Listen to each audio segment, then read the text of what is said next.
Back in the 1990s, we saw one of the golden eras within the rich history of the middleweight division, a division that was being dominated at the time by the American greats in Roy Jones Jr., James Toney and Gerald McClellan. But over on the other side of the Atlantic, a group of 4 special fighters comprised of Chris Eubank, Nigel Benn, Steve Collins and Micheal Watson would all go on to have fights with one another that created some of the best and also some of the darkest moments that the sport has ever seen. This story would unfold when Micheal Watson and Nigel Benn would face off for the Commonwealth title, with Benn being heavily favoured to win this fight as he had stopped all his opponents up until this point in his career. The challenger, Micheal Watson!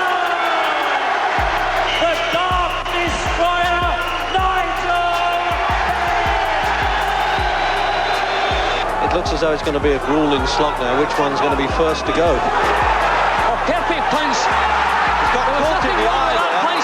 If he does not go in, the referee will have to stop this fight, Reg. There was nothing wrong with that punch. No, he got caught in the eye with it, and that's unusual for Benn really to back away. The man who thrives on his toughness, and sometimes toughness is not related to winning in this game.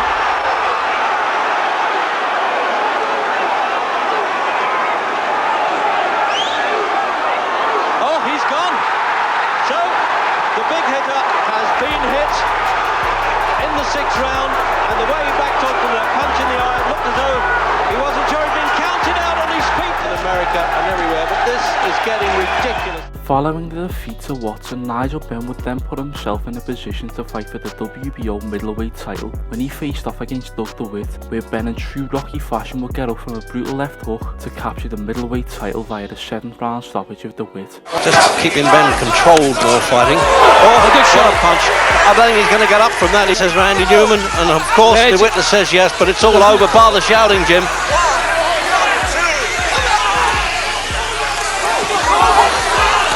More control and it'll all be over. Yes, that's it. It's all over. 3rd knockdown. And I want to recognise this or not, I don't know. But let's see the finish, Jim, again. Well, that was the left hook. That was the one.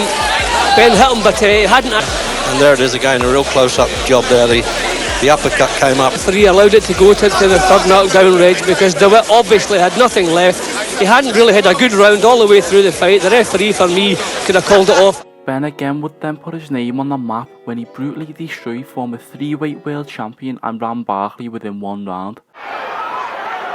Well, oh my God, he's done him on the ropes in the 1st minute. He's having to pull him off, Padilla. Oh, that shook him right to the boots, but Barkley there. He had to go down and he's caught him on the canvas there. There's a lot of objections from the crowd and booing.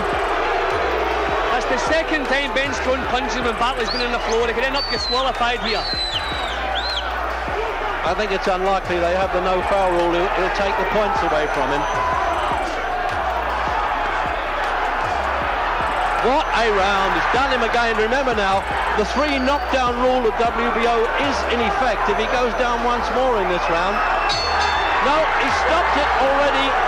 Carlos Padilla is saying this man can't go on. Following his high-profile victories over in America, Benn returned home as the most feared man in British boxing, but one man was on the lookout to snatch that mantle from him. She'll take you out on the night of the 18th of November. You are mine, you belong to me. I am the man. Nothing to say to Nigel. I find the man intolerable in that he's so wild. I have no time for such people. He has no class as far as I see it. About Nigel Benn, I would say this. The man is a powerful puncher, a very powerful puncher. For this, I would like his autograph, because after I've finished with him, he isn't going to be anybody. After Eubank had made it known to everyone that he was not only coming for Benn's title, but also for Benn himself, as the 2 men would face off in the most talked about fight in British boxing. Scheduled for 12. Oh, that was a shot, Reg. The punches, Reg. He's not going to be able to strut. He's going to have to try and hurt Benn. He's done it, Reg. He's done Benn by the look of it. He chopped that right hand. Oh, he rocked there as well. He's very clever the way he does it. Yeah, he has. Oh, a lovely shot from Eubank. He said he could do the business. Well, he's mixing it and I worked it. And that was a lovely uppercut shot. It shook Eubank just as it landed, but his head's cleared again. I think that was more of a stumble, Reg. He's trying to... Oh, 2 good shots now. Will Benn take those, Reg? Master of the noble art. And, oh, right. Almost came out on our lap there, Jim. A little bit of a slip. He's arguing with the referee. It was a slip. I think he was falling for that. That was Ben. Oh, what a shot that Shot really super. Opened him up with the left hand and then shot the right hand over and it connected. There's the countdown. If he did go down, the count would continue. And Ben's shaking, Reg. Oh, right to his boots, Jim. Ben is shaking. The eyes watch Reg. This will be the finish of the belt. It's all over in the 9th round. On the undercard of Eubank and Benn was Micheal Watson, who was staring mediocrity in the face after only earning a fraction of what Benn earned on the night, even following a stoppage of Benn just a year earlier. And in the first defence of Eubank's title, Micheal Watson will get the chance to silence doubters and ultimately stake his name as the best British middleweight. Much pressurising him too much and making him make all in the height, free-fired about them, not respecting one another, because they do and they do now. with punches. And Watson is, he's a hell of a fighter. Oh, beautiful left hook. This is a superb fight. When Eubank gets you on the hook, he doesn't let you off too often. Brilliant. I think Eubank is sensing now that the fight's too close for comfort. He's going to try and take over. He certainly is. It's going to happen. He's got to throw combinations. That was a slip. Chris has got to pull it out of the bag now. Good right hand. Another one. Beautiful shot. Eubank pouring it on. This is one of the best I've seen for a long time. Both guys are going to think they've got the title. Following such a controversial outcome in which Eubank would earn a razor-thin majority decision, Watson and Eubank would then enter into an immediate rematch, but now at a new weight class as the vacant WBO super middleweight title was on the line. Absolutely not. Not tonight. Tonight's his night, Dave. I'll tell you, he's really hurting Eubanks here now. Eubanks looks on the verge of being stopped. And it's not from being hurt, he's just knackered, he's tired, he's exhausted, his legs are going.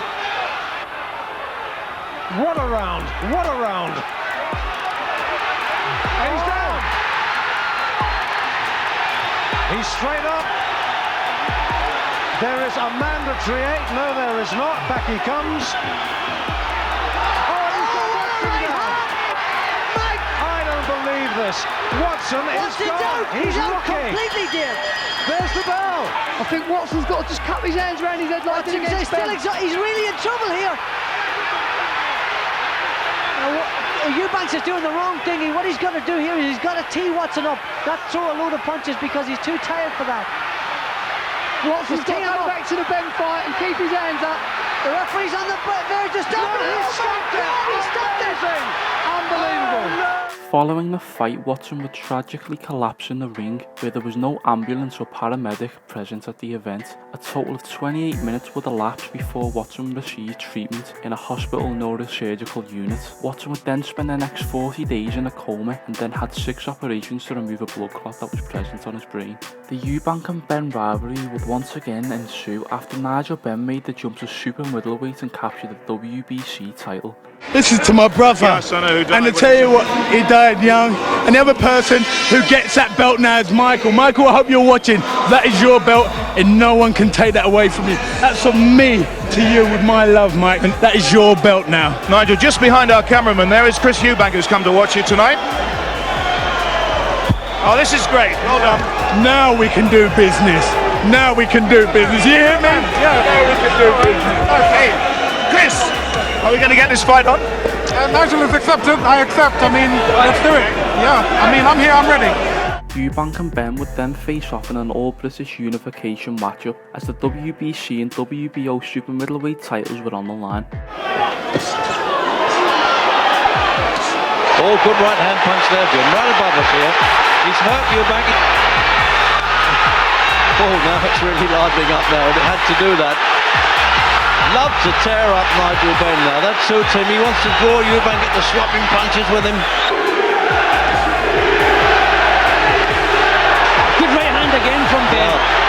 But Jimmy absorbs him so well. You know how the newspaper critics have got this around the ringside here.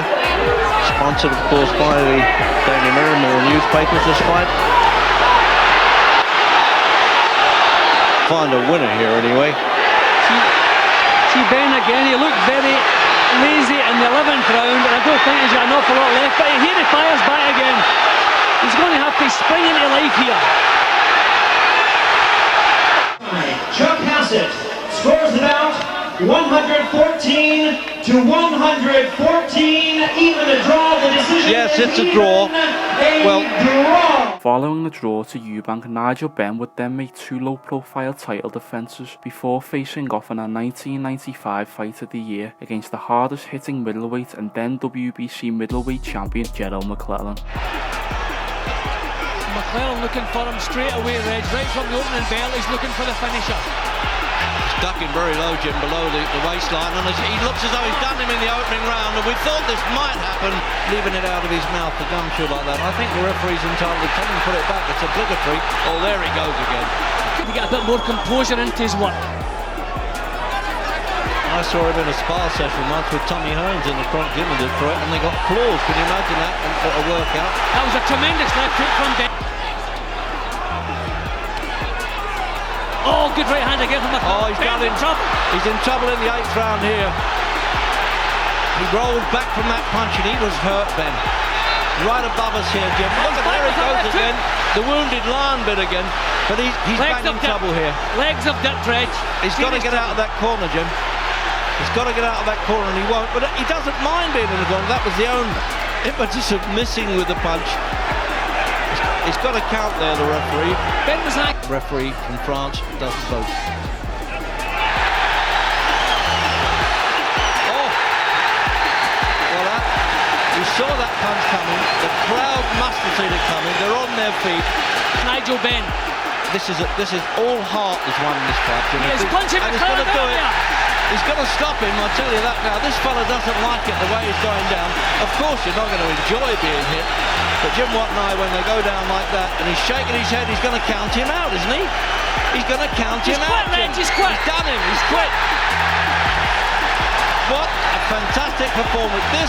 Tragically, following the bout, McClellan was rushed to hospital, in which he had emergency surgery to remove a blood clot from his brain. He would then spend the next 11 days in a coma, and it was found that he had suffered extensive brain damage. Following this, Chris Eubank would then go on to defend his title against WBO middleweight champion Steve Collins. I've always known what I was dealing with.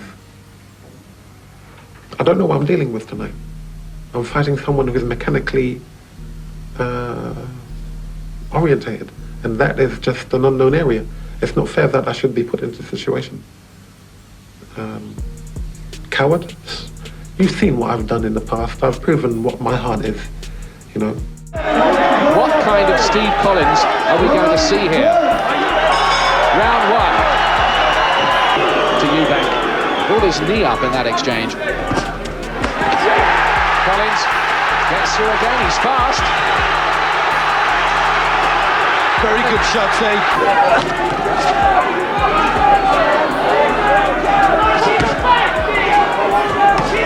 He's lunging a bit. Eubank goes onto the floor. And he's down. Super middleweight championship. And this is 15th defense, and the right hand's got Collins. The right hand's got Collins. Mandatory 8 count. He's been fighting really on instinct with the batteries going ever flatter. For the last couple of rounds, they both hold up their hands aloft.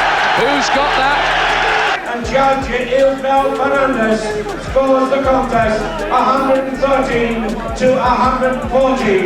Ladies and gentlemen, the winner and the new... Collins has won it! Eubank and Collins, much to the demand of the public, would then enter into a rematch. Here, let's have a look. Oh, into a game plan. 2 good head punches.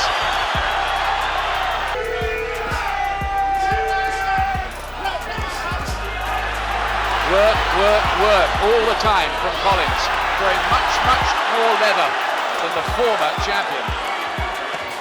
Yes, the work rate is fantastic. He's obviously prepared very, very hard for this fight. He's still landing the punches. Cards, if I'm not wrong, would say Collins is ahead.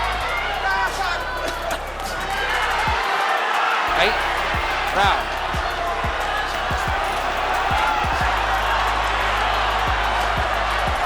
These are old campaigners. They've been here before. Oh, and Eubank now getting hit with his arms spread apart. What was that about? Keep yourself protected at all times. Bill, a tremendous victory on my court. It looks like he will now Eubank is giving it everything. The bell goes. They both lift up their arms. Following such a close fight, Steve Collins would go on to win the bout by a split decision. In the meantime, Nigel Benn would go on to lose his WBC title and announce a short-lived retirement. Each of his 45 contests have gone the distance. Benn in the black and white stripes, a la Newcastle United. His own jab now, Ben. Right hand! There, he's found it! And Malinga's down in round 5. They must fear that could happen to them again. Oh, good right hand. First from Ben, an even better one by the look of it from Malinga. Now right hand, seemed to be a slip. Just a slip, it looked like to me.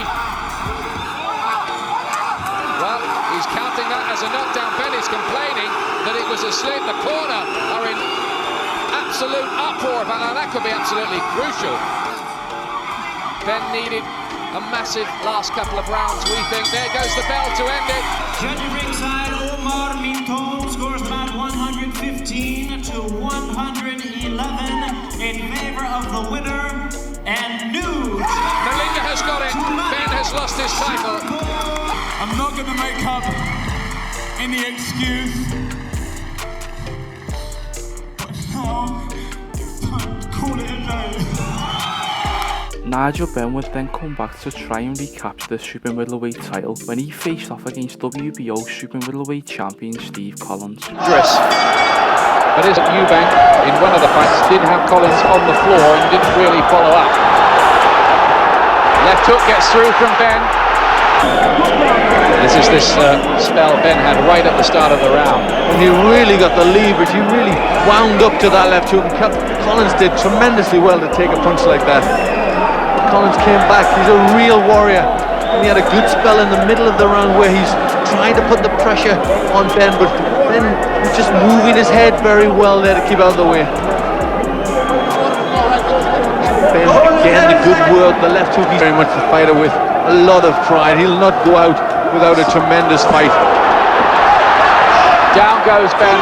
It's only a slip, I think. But he's hurt his ankle, I think. Punches to the head. Oh, and then he's looking away. And it's over. He can't go on with the ankle. He's caught by headshots. And the fight is stopped in the 4th round. When Ben made a full recovery from his ankle injury, he would then enter into a rematch with Collins. Oh, that's a great right hand from Ben, and again, Collins hardly blinked as he went home.